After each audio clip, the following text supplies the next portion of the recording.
Gente que dice que el Che Guevara fue uno de los peores asesinos del siglo XX. Un psicópata, un sádico, un carnicero que mató cientos, no, miles. Incluso que era un homofóbico y racista rampante. Y siempre que escucho esas acusaciones, vuelvo a la misma pregunta. Si todo eso fuera verdad, si realmente estuviéramos frente a un intolerante y asesino en masa al nivel que repiten en redes, ¿no debería ser extremadamente fácil demostrarlo? ¿Dónde están las pruebas claras? ¿Dónde están los casos indiscutibles de inocentes ejecutados por puro fanatismo? Hoy vamos a mirar todo eso con calma, con evidencia, sin romanticismos y sin propaganda de derecha.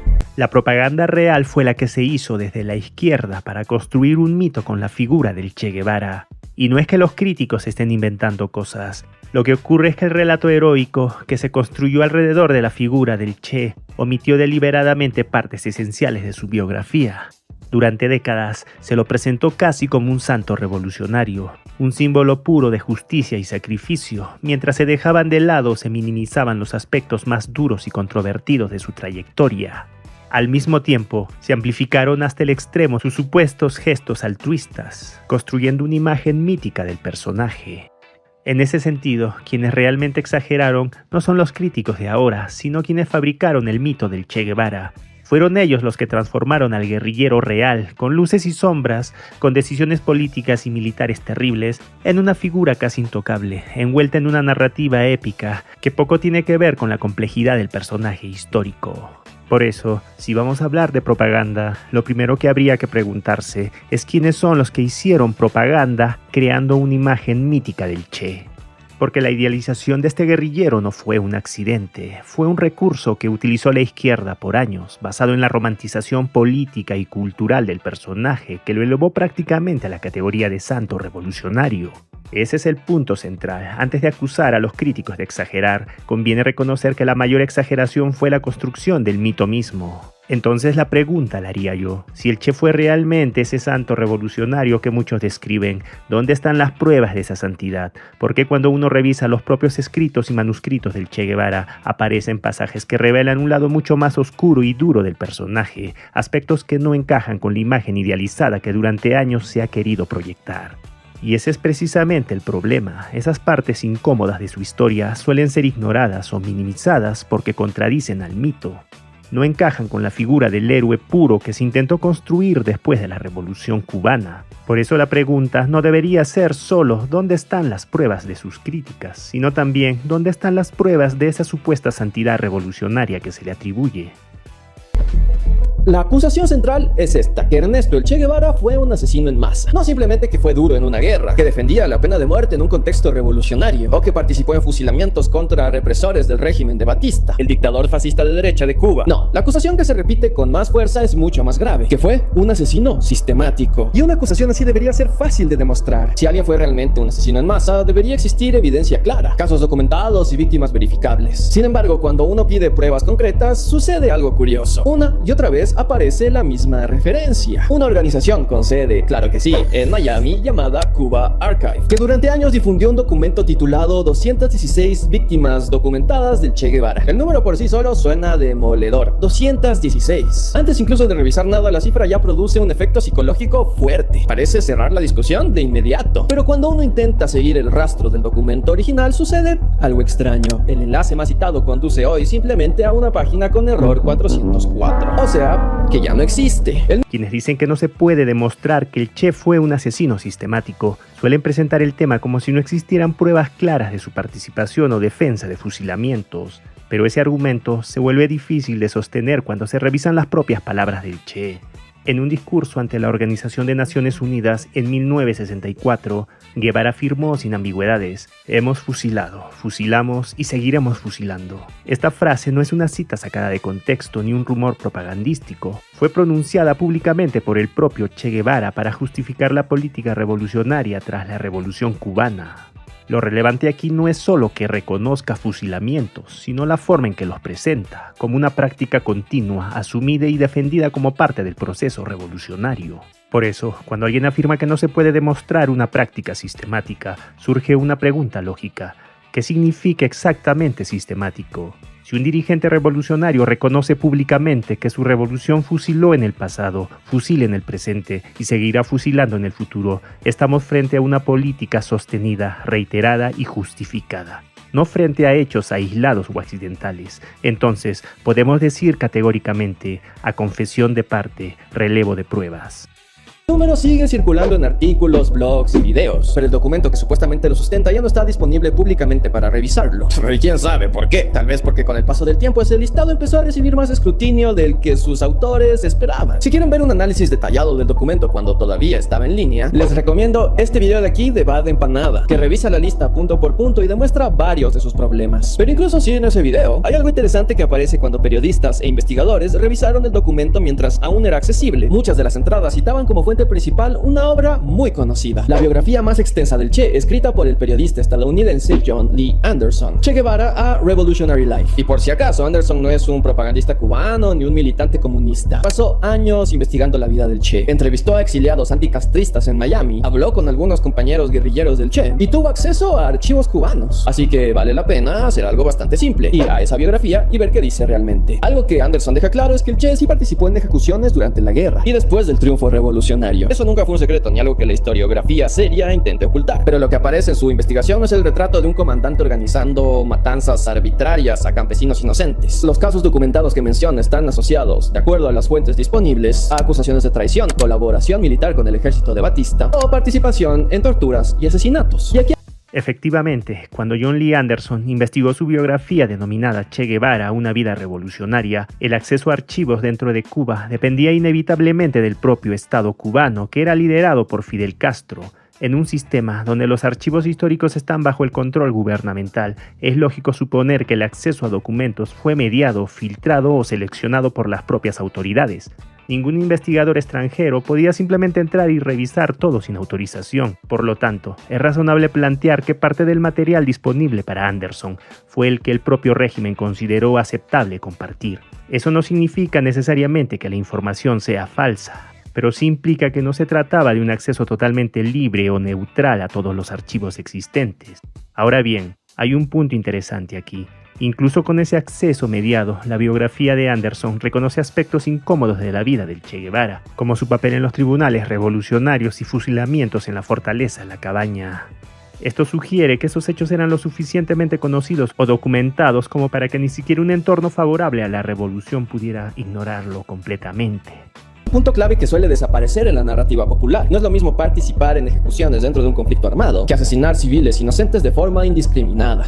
El argumento de que no es lo mismo participar en ejecuciones durante un conflicto armado que asesinar civiles indiscriminadamente introduce una distinción válida en teoría, pero no responde al punto central del debate histórico sobre el Che Guevara.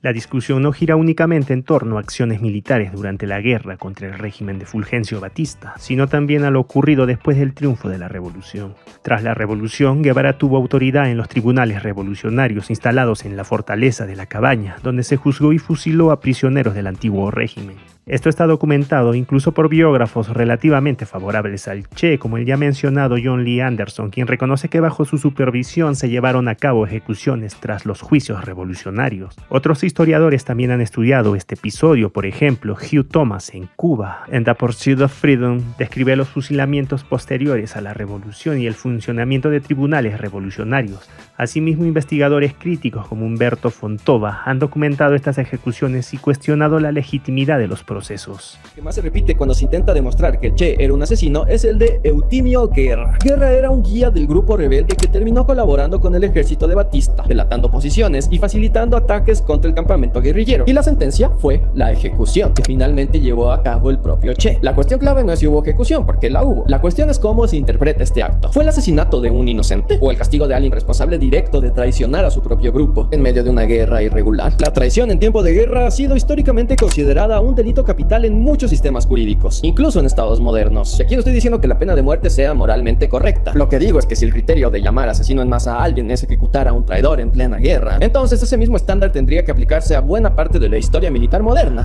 El argumento intenta justificar la ejecución de Eutimio Guerra, diciendo que en la guerra la traición se castiga, pero esa defensa tiene un problema fundamental. Confunde la justicia de un sistema con todas las garantías y procedimientos con la decisión de una guerrilla.